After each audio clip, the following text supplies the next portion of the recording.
Brazil থেকে আমেরিকাগামী একটা plane যেটাতে রয়েছে মাত্র ৮ জন যাত্রী, অদ্ভুত কারণে সেটা অ্যামাজনের ঘন জঙ্গলের মাঝখানে গিয়ে ক্র্যাশ করে। যদিও সমস্ত যাত্রী এই দুর্ঘটনা থেকে সুস্থভাবে বেঁচে যায়, কিন্তু এখন তারা বিশাল ঘন জঙ্গলের মাঝে আটকে গিয়েছে, যেখানে তাদের উদ্ধারের জন্য কেউ নেই। এখন তারা কি এই জঙ্গলে থাকা বিপদ থেকে বেঁচে নিজেদের ঘরে ফিরতে পারবে? এই সব কিছুই দেখবো আজকের এই অসাধারণ মিস্ট্রি অ্যাডভেঞ্চার সিরিজে। তো চলো শুরু করা যাক। শুরুটা হয় একটা ছোট যাত্রীবাহী প্লেন থেকে, যেটা আমেরিকা যাচ্ছে। তখন এক যাত্রী অবাক হয়ে জানতে চাই কেন তাদের ফ্লাইটের রুট পরিবর্তন করা হয়েছে। এখানে ফ্লাইট অ্যাটেন্ডেন্ট তাকে ব্যাখ্যা করে তাদের আসল রুটের আবহাওয়া খুব খারাপ, তাই পাইলট নিজে সিদ্ধান্ত নিয়ে রুট পরিবর্তন করেছে এবং এখন তারা অ্যামাজনের উপর দিয়ে উড়ে যাবে। যেহেতু এই ফ্লাইটে কেবল ৮ জন যাত্রী আছে, তাই তারা রুট পরিবর্তন নিয়ে খুব একটা ভাবেনি। কিন্তু একটু এগোতেই পুরো প্লেন আচমকা কাঁপতে শুরু করে। পাইলট লক্ষ্য করে যে হঠাৎ করে তাদের জিপিএস সিস্টেম আর কাজ করছে না, এমনকি কোনো কন্ট্রোল প্যানেলও চলছে না। পাইলট দ্রুত মূল ঘাঁটি থেকে সাহায্য চাওয়ার চেষ্টা করে, কিন্তু তার এই চেষ্টাও ব্যর্থ হয়, কারণ রেডিও কমিউনিকেশন ডিভাইসও কাজ করছে না। তবে অদ্ভুতভাবে পাইলট আগে থেকে এমন কিছু ঘটতে পারে বলে সন্দেহ করেছে। সে প্লেনটাকে নিরাপদে ল্যান্ড করানোর চেষ্টা করতে করতে নিজের ফোন দিয়ে একটা শেষ ভিডিও বার্তা রেকর্ড করতে থাকে, যে প্লেনের মধ্যে যেসব বড় বড় সিক্রেট লুকিয়ে আছে তা দেখেই তার আগে থেকে এমন দুর্ঘটনার আন্দাজ করা উচিত ছিল। এখন প্লেন আরও নিচে নেমে জঙ্গলের দিকে পড়তে থাকে, যেখানে পাইলট কোনো মতে পাহাড়গুলোকে এড়িয়ে গাছের ডালপালা ব্যবহার করে প্লেনের গতি কমানোর চেষ্টা করে, যাতে ক্র্যাশের ধাক্কা কম হয়। আর কয়েক কিলোমিটার টেনে নিয়ে যাওয়ার পর শেষমেশ প্লেন থেমে যায়। এখানে প্লেনে থাকা সব ৮ জন যাত্রী নিরাপদে থাকে, কিন্তু ফ্লাইট অ্যাটেন্ডেন্ট যে সিট বেল্ট পরেনি সে প্লেনের আঘাতে ঘটনাস্থলেই মারা যায়। এখন যাত্রীরা ভয় পেয়ে নিজেদের মধ্যে আলোচনা শুরু করে যে তাদের এখন কি করা উচিত। তারা নিশ্চিত হয় যে ফ্লাইট অ্যাটেন্ডেন্ট ছাড়া অন্য কারো থেকে বড় কোনো আঘাত লাগেনি, তাই ২ জন যাত্রী দ্রুত ককপিটে গিয়ে পাইলটের অবস্থা দেখতে থাকে। কিন্তু সেখানে দেখা যায় কিছু গাছের ডাল পাইলটের বুকের মধ্যে ঢুকে গেছে, তবুও সে তখনও জীবিত ছিল। তাই তারা পাইলটকে ধীরে ধীরে সিটটাকে সরানোর চেষ্টা করে, যাতে সে ভালোভাবে নিঃশ্বাস নিতে পারে। ঠিক তখনই হঠাৎ প্লেনের বাহির থেকে আগুন লাগার শব্দ হয়, যার ফলে সব যাত্রী দ্রুত প্লেন থেকে বের হয়ে আসে আর সে আগুন নেভানোর চেষ্টা করে, কারণ যদি পুরো প্লেন পুড়ে যায় তাহলে উদ্ধারকারী দল আসা পর্যন্ত তারা থাকবে কোথায়।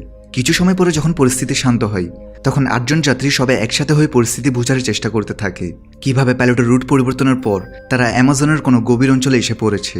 এছাড়া কারো সেলফোনে কোনো সিগন্যাল আসছে না, মানে এই ঘন জঙ্গলে স্যাটেলাইট ফোন ছাড়া বাইরে কারোর সাথে যোগাযোগ করা বা সাহায্য চাওয়া সম্ভব নয়। এই জঙ্গল শত শত মাইল জুড়ে বিস্তৃত, তাই হেঁটে বের হওয়ার তো প্রশ্নই আসে না। এদিকে বাইরের কেউ জানে না যে তারা এখানে জঙ্গলে আটকে আছে, তাই কেউ তাদের উদ্ধার করতেও আসবে না। এখন ৮ জন যাত্রীর মধ্যে একজন, যার নাম জ্যাক, সে সবার পরিচয় জানতে চায়, যাতে তারা একে অপরকে জানার পর মিলেমিশে সিদ্ধান্ত নিতে পারে যে তাদের সবার আগে কী করা উচিত। জ্যাক নিজের পরিচয় দিয়ে বলে যে সে একটা ইন্স্যুরেন্স কোম্পানিতে ইনভেস্টিগেটর হিসেবে কাজ করছে, যাতে মানুষ ইন্স্যুরেন্স সংক্রান্ত প্রতারণা করতে না পারে। আর সে এখন নিজের একটা কেস শেষ করে আমেরিকায় ফিরে যাচ্ছে। তারপর আরেকজন যাত্রীর নিজের নাম বলে কেভিন। সে পেশায় একজন ডাক্তার। সে বলে কয়েক বছর ডাক্তারি করার পর এখন সে মেডিকেল ইকুইপমেন্ট বিতরণের ব্যবসা শুরু করেছে।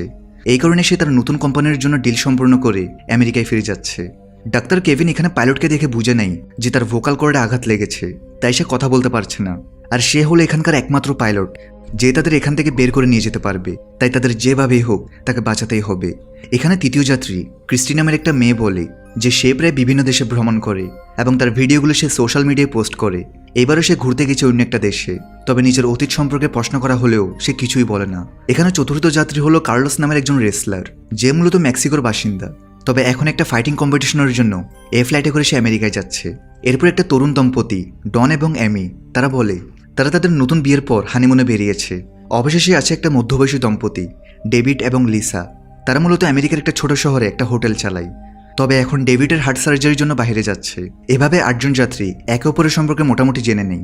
এদিকে তাদের সঙ্গে আছে আহত পাইলট, যে এখন কিছু বলার অবস্থায় নেই। তো জ্যাক সবার উদ্দেশ্যে বলে যে তাদের সবার প্রথমে প্লেনের সমস্ত খাবার এবং পানি একত্র করে রেশন হিসেবে ভাগ করা উচিত, যাতে তারা বুঝতে পারে তারা কতদিন টিকে থাকতে পারবে। তারা দেখে প্লেনের খাবার ও পানি সর্বোচ্চ মাত্র ৩ দিন চলবে। এরপর জ্যাক বলে যেহেতু জঙ্গলে বৃষ্টি বা ঝড় আসলে তাদের প্লেনের ভেতর আশ্রয় নিতে হতে পারে, তাই মৃত ফ্লাইট অ্যাটেন্ডেন্টকে তারা প্লেনের বাইরে বের করে কিছুটা দূরে সরিয়ে রাখতে হবে, যাতে প্লেনের ভেতরে জায়গা থাকে। এখন শুরুতে তারা এই ছোট কাজগুলো শেষ করে, আর এখন তাদের এখান থেকে বের হওয়ার পরিকল্পনা করতে হবে। তখন জ্যাক এবং বাকি সবাই আহত পাইলটের কাছে জানতে চাই যে তার প্লেনে কি কোনো স্যাটেলাইট ফোন আছে কিনা, যার মাধ্যমে তারা বাইরে সাহায্যের জন্য যোগাযোগ করতে পারে। এছাড়া এই প্লেন কিভাবে তার মূল রাস্তা ছেড়ে এই জঙ্গলে এসে পড়েছে, প্লেন কোনো খারাপ আবহাওয়া ছাড়াই এখানে ক্র্যাশ হয়ে গেল কেন। পাইলট কিছু বলার চেষ্টা করে, মনে হচ্ছে সে কোনো সিক্রেট জানে, কিন্তু কথা বলতে না পারায় সে কিছুই বলতে পারে না। জ্যাক তখন বলে যেহেতু কেভিন একজন ডাক্তার, তাই সেই জন্য পাইলটের চিকিৎসা করে, কিন্তু কেভিন তখনই তা অস্বীকার করে, কারণ পাইলটকে বাঁচাতে হলে তার সার্জারি করতে হবে। আর এখন জঙ্গলের মধ্যে তার কাছে কোনো সার্জারি যন্ত্রপাতি বা ওষুধ কিছুই নেই। এই অবস্থায় সার্জারি করলে বরং পাইলট আরও দ্রুত মারা যাবে। তাই সবাই সিদ্ধান্ত নেই যে এখন পাইলটের সুস্থ হওয়া পর্যন্ত অপেক্ষা করতে হবে। এদিকে লিসা প্লেন থেকে খাবার এনে সবার মাঝে অল্প অল্প করে ভাগ করে দেয়। আর খাবার খাওয়ার পর সবাই একটা নতুন আশা নিয়ে বের হওয়ার কথা ভাবতে থাকে।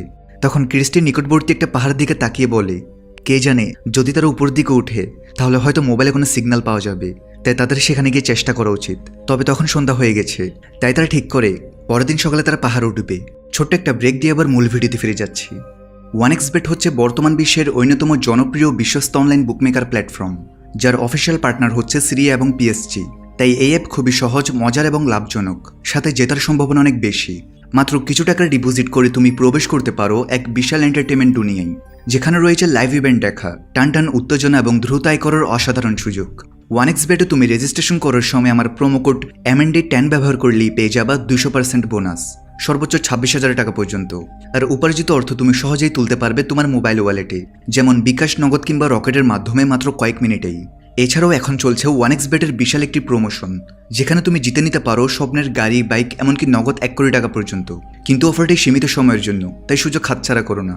তাই আর দেরি না করে এখনই নিচের পিন করা কমেন্ট ফলো করো এবং আমার প্রোমো কোড MND10 ব্যবহার করে রেজিস্ট্রেশন করে নাও। আর কিছু টাকা ডিপোজিট করে হারিয়ে যাও এক নতুন ও রোমাঞ্চকর জগতে। ঠিক তখনই পাইলটের অবস্থা আরও খারাপ হতে থাকে। এখানে কেভিন, যে ডাক্তার হলো এতক্ষণ কিছু করেনি, সে এখন ঘোষণা করে যে এমন অবস্থায় তো পাইলট এমনিতেই মারা যাবে। তাই সে ঝুঁকি নিয়ে হলেও পাইলটের এই অবস্থাতেই কোনোভাবে তার সার্জারি করার চেষ্টা করবে। সে বাঁচবে কি বাঁচবে না সেটা তার ভাগ্যের উপর নির্ভর করবে। কেভিনের কথা মতো সব সদস্য প্লেন থেকে প্রয়োজনীয় সরঞ্জাম খুঁজে আনে, যা কেভিনের সার্জারির কাজে লাগতে পারে। তার একটা সবজি কাটার ছুরি আর অ্যালকোহল সহ অন্যান্য টুকিটাকি জিনিসপত্র জোগাড় করে। এখন ডাক্তার কেভিন অ্যানেস্থেসিয়া ছাড়াই সার্জারি শুরু করে। ফলে পাইলট প্রচণ্ড কষ্ট পেতে থাকে। সৌভাগ্যক্রমে সার্জারি প্রত্যাশার চেয়ে ভালো হয়। ডাক্তার কেভিন জানাই আজ রাত বিশ্রামের পর পাইলট সুস্থ হয়ে উঠবে। কিন্তু তখনও কেউ আজ করতে পারেনি তাদের সঙ্গে সামনে কি ঘটতে যাচ্ছে। রাতে যখন সবাই বাইরে ঘুমাচ্ছে, এক মুখ ঢাকা ব্যক্তি এসে আহত পাইলটের মুখ চেপে ধরে এবং তাকে শ্বাসরোধ করে হত্যা করে। সকালে যখন সবাই ঘুম থেকে উঠে তখন মৃত পাইলটকে দেখে তারা প্রচণ্ড অবাক হয়ে যায়, কারণ গতরাতে সার্জারির পরে পাইলটের অবস্থা বেশ ভালো হয়ে ওঠে এবং সে তো তাদেরকে কিছু গুরুত্বপূর্ণ সিক্রেট জানানোর কথা বলেছে। ডাক্তার কেভিনা বলে তার শরীরে কোনো ইনফেকশন হয়নি, তাহলে পাইলট মারা গেল কিভাবে। সবাই আলোচনা করতে থাকে যে গতরাতে কারো উচিত ছিল পালাক্রমে পাইলটের দেখভাল করা। যাই হোক, এখন তারা কিছুই করতে পারবে না এবং সম্ভবত পাইলটের আঘাতের কারণেই মারা গেছে। তাই তারা পাইলটের মৃতদেহ সেই মৃত ফ্লাইট অ্যাটেন্ডেন্টের দেহের পাশে একটু দূরে একটা গাছের নিচে রেখে আসে, যাতে যদি এখানে কোনো উদ্ধারকারী দল আসে তখন তারা এই দুজনের দেহ তাদের পরিবারের কাছে ফিরিয়ে দিতে পারে। তাই তারা কাউকে কবর দেয় না। তবে কেউ খেয়াল করে না যে পাইলটের পকেট থেকে তার ফোন পড়ে গেছে এবং ড্যানি সেটা চুপি চুপি তুলে নেয়। ড্যানির স্ত্রী আমি তাকে এ ব্যাপারে জিজ্ঞেস করলেও ড্যানি তাকে এবং অন্য কাউকে কিছু না বলার নির্দেশ দেয়, কারণ এখন সে আর কাউকে বিশ্বাস করতে পারছে না।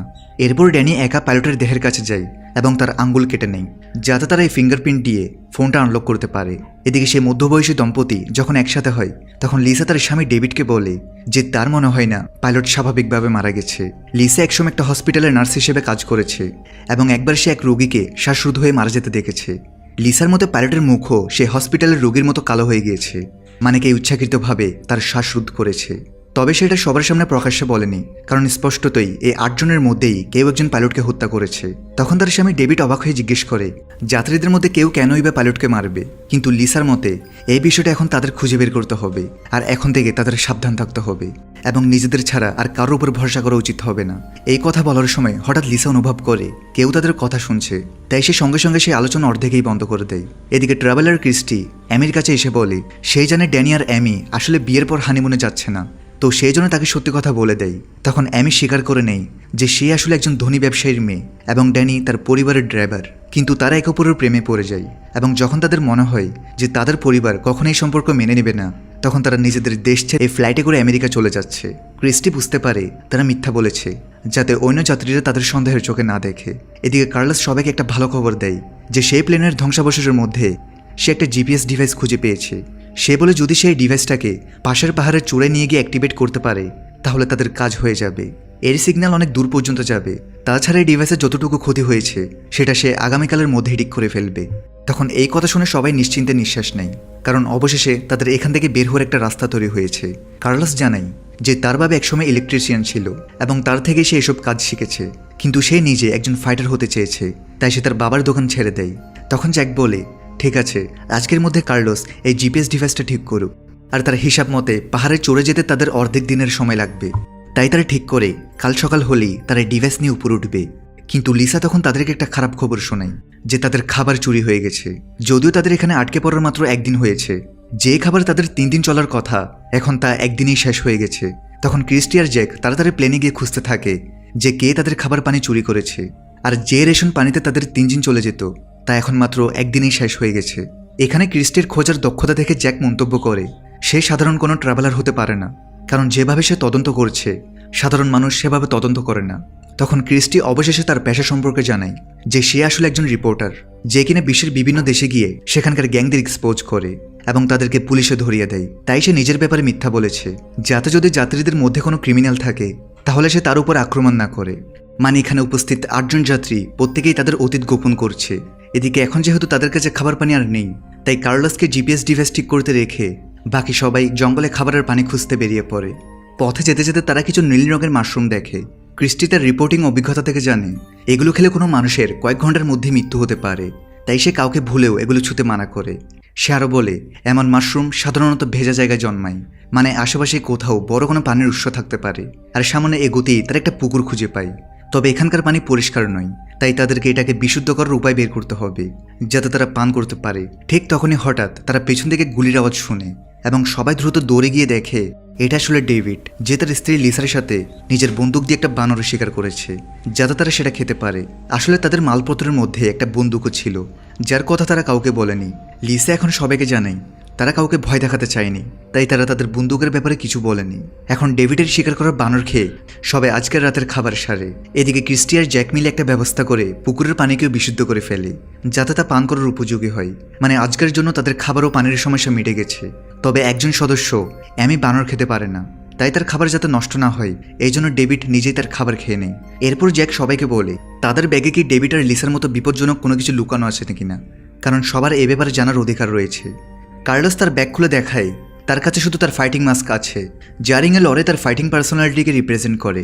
এছাড়াও আগামীকাল তারা জিপিএস ডিভাইস দিয়ে সংকেত পাঠিয়ে সাহায্য আনবে, তাই এখন আপাতত তাদের একে অপরকে ভয় পাওয়ার কোনো দরকার নেই। কিন্তু রাতের বেলা যখন সবাই ঘুমাচ্ছে তখন হঠাৎ ডেভিডের শরীর খারাপ হতে শুরু করে এবং দূর থেকে কেউ প্লেনের আড়াল থেকে লুকিয়ে এটা দেখতে থাকে। এখন সেই অজানা ব্যক্তি তার স্যাটেলাইট ফোন বের করে একটা মেয়েকে ফোন করে আর বলে তাদের প্ল্যান এখন পর্যন্ত পুরোপুরি সফল এবং সেটা আরও দ্রুত এগিয়ে নেবে। মানে তাদের মধ্যে থেকে কোন একজনের কাছে স্যাটেলাইট ফোন আছে, কিন্তু সেই সদস্য ইচ্ছাকৃতভাবে তা লুকিয়ে রেখেছে এবং সে শুরু থেকেই এই সব কিছু ঘটাচ্ছে। কিন্তু কেন, এটা একটা বড় রহস্য যা আমরা পরে জানতে পারবো। পরদিন সকালে সবাই লিসার কান্নার শব্দে জেগে ওঠে, কারণ তার স্বামী ডেভিড রাতেই মারা গেছে।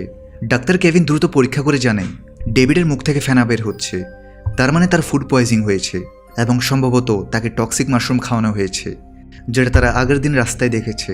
এখন এটা শুনে লিসা রেগে যায় আর সে সবাইকে বলতে শুরু করে যে তাদের মধ্যে থেকে কেউ একজন একে একে সবাইকে হত্যা করছে। তবে এখনও কেউ জানে না তাদের মধ্যে থেকে কেউ একজন কেন বাকিদের মারতে যাবে।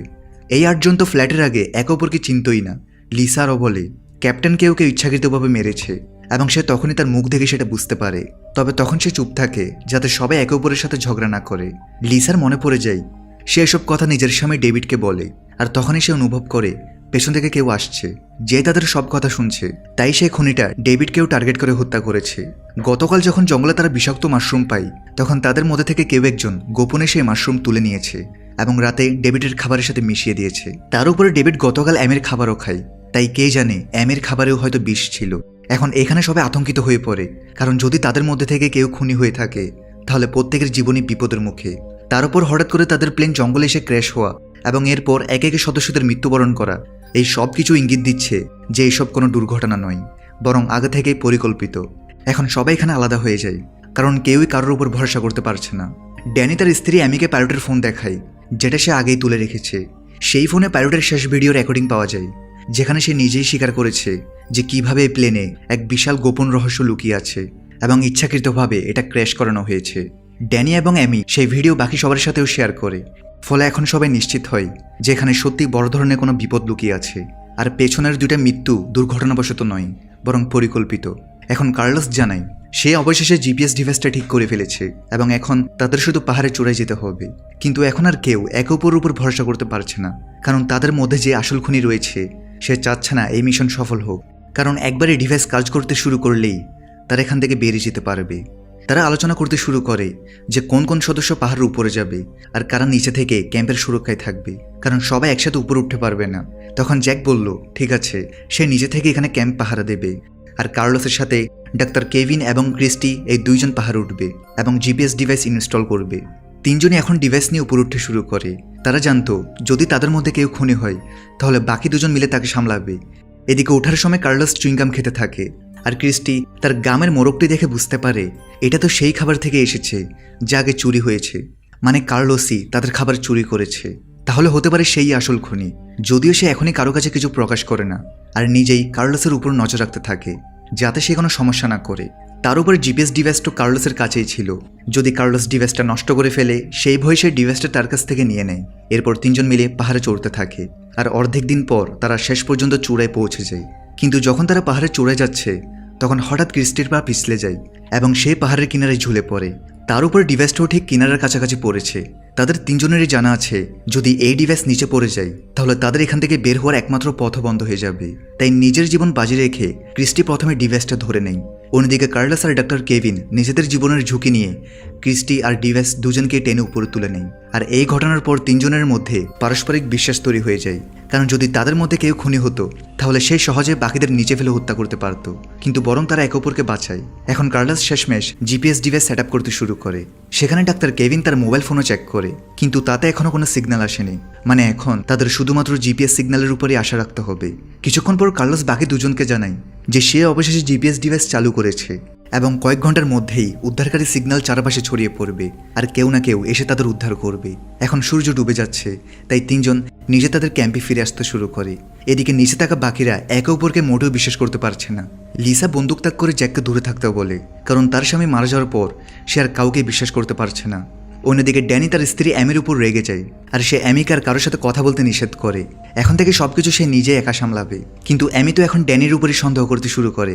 সে ভাবে হয়তো সে তার ড্রাইভারের সাথে পালিয়ে অনেক বড় ভুল করেছে, কারণ সে ড্যানির অতীত সম্পর্কে কিছুই জানে না।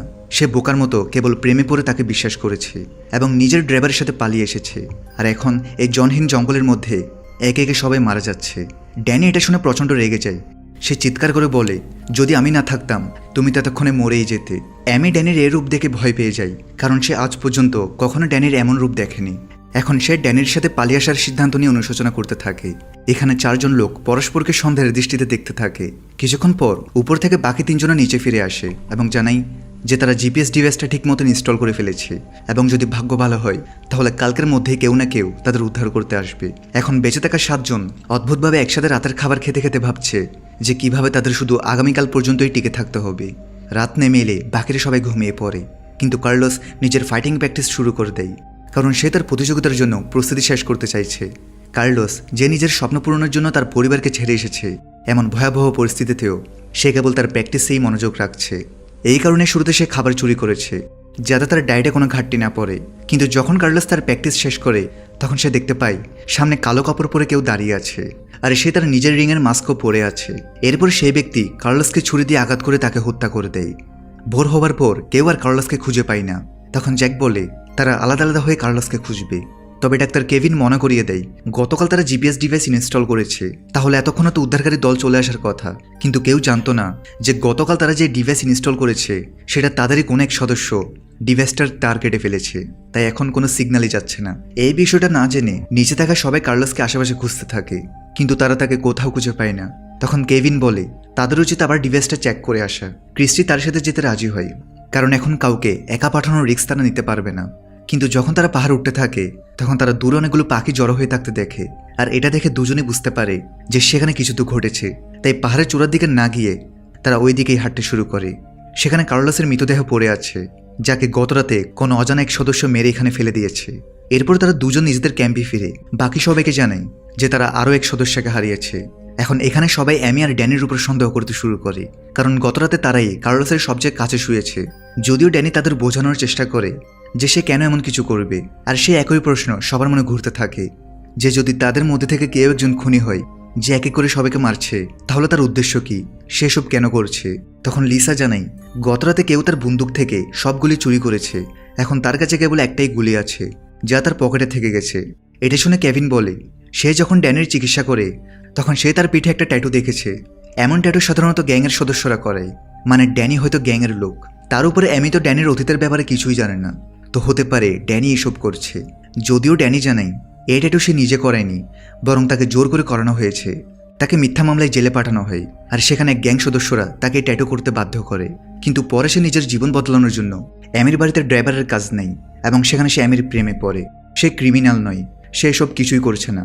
ড্যানি এমিকে আরও জানাই এটা সত্য যে প্রথম দিকে সে এমির টাকার প্রতি আকৃষ্ট হয়ে তার কাছে আসে, কিন্তু পরে সে এমিকে সত্যি সত্যি ভালোবেসে ফেলে, এবং এখন সে তাকে বাঁচাতে যে কোনো কিছু করতে পারে।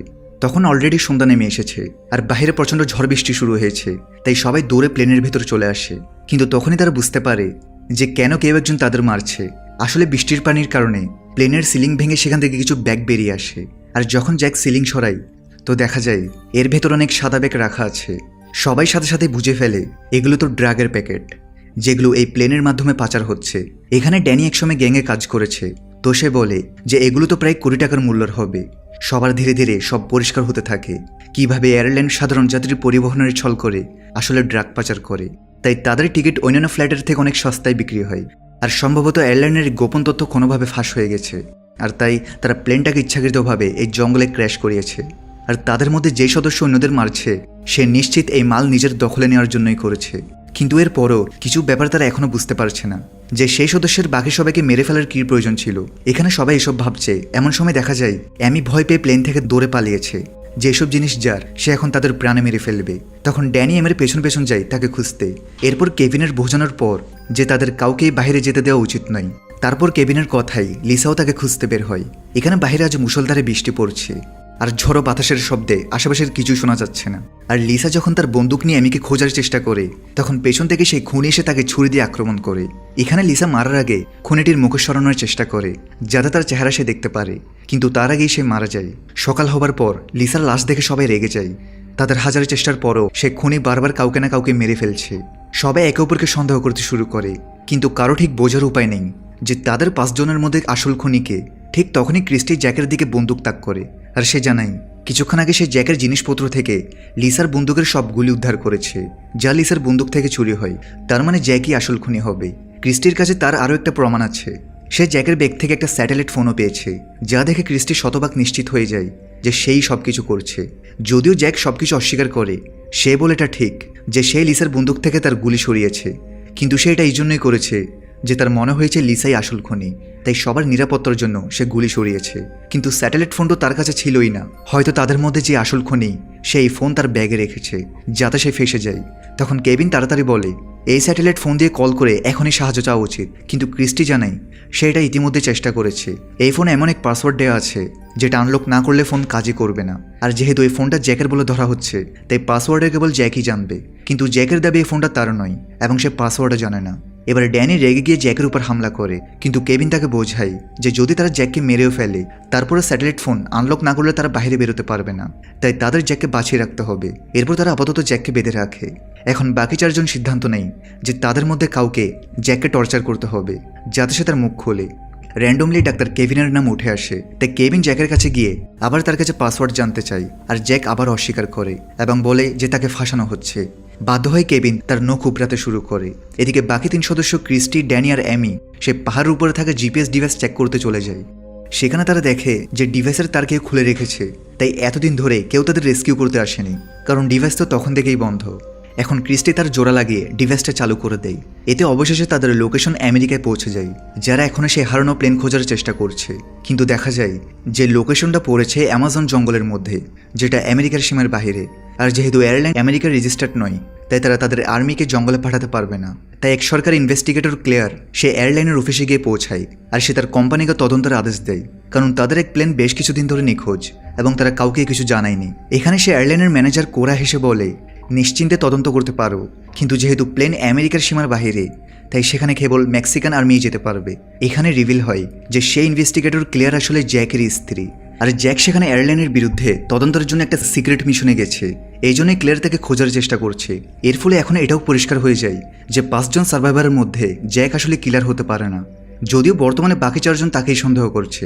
এদিকে বন্দী হওয়া জ্যাকের কাছে ক্রিস্টি একা আসে। ক্রিস্টিরও মনে হয় যে জ্যাককে ফাঁসানো হচ্ছে। এখানে জ্যাক তাকে বোঝায় যে যদি সে আসলে সবাইকে মারতে চাইতো তাহলে সে লিসার গুলির সাথে পুরো বন্দুকটাই চুরি করত এবং বাকিদের সহজে মেরে ফেলতো, কিন্তু সে তা করেনি। ক্রিস্টি বুঝতে পারে জ্যাক তো সত্যি বলছে, তাই সে চুপিসারে কাউকে না বলে জ্যাকের দড়ি খুলে দিয়ে তাকে দূরে পালাতে বলে, যাতে বাকি সবাই তাকে আর টর্চার না করে। সকালে বাকি 3 জন অবাক হয়ে যায় যে জ্যাক কিভাবে পালিয়ে গেছে। এখানে ক্রিস্টি অভিনয় করে যে সে কিছুই জানে না। তখন ড্যানি আর অ্যামি রেগে যায়, কারণ যদি জ্যাক সত্যি কিলার হয় তাহলে সে মুক্ত হয়ে যাওয়ায় সবার জীবন এখন রিস্কে চলে গেছে। কেভিন তো গতকাল জ্যাককে অনেক টর্চার করেছে, সে তো এর প্রতিশোধ নিতে আসবেই। এটা ভেবে ডাক্তার কেভিন ভয় পেয়ে যায়। তখন ড্যানি অ্যামিকে নিয়ে ক্রিস্টি আর ডাক্তার কেভিন থেকে আলাদা হয়ে অন্যদিকে চলে যায়, কারণ সে আর কাউকে বিশ্বাস করতে পারছে না। কিন্তু ক্রিস্টি তাকে আবার বোঝায় যে যদি সবাই আলাদা হয়ে যায় তাহলে তাদের মধ্যে যে আসল কিলার তার কাজ আরও সহজ হয়ে যাবে। যদিও ড্যানি মনে করিয়ে দেয় যে তারা দুদিন একসাথেই থেকেছে, তবুও তাদের অনেক সঙ্গী মারা গেছে, তাই এখন আলাদা হওয়াই ভালো।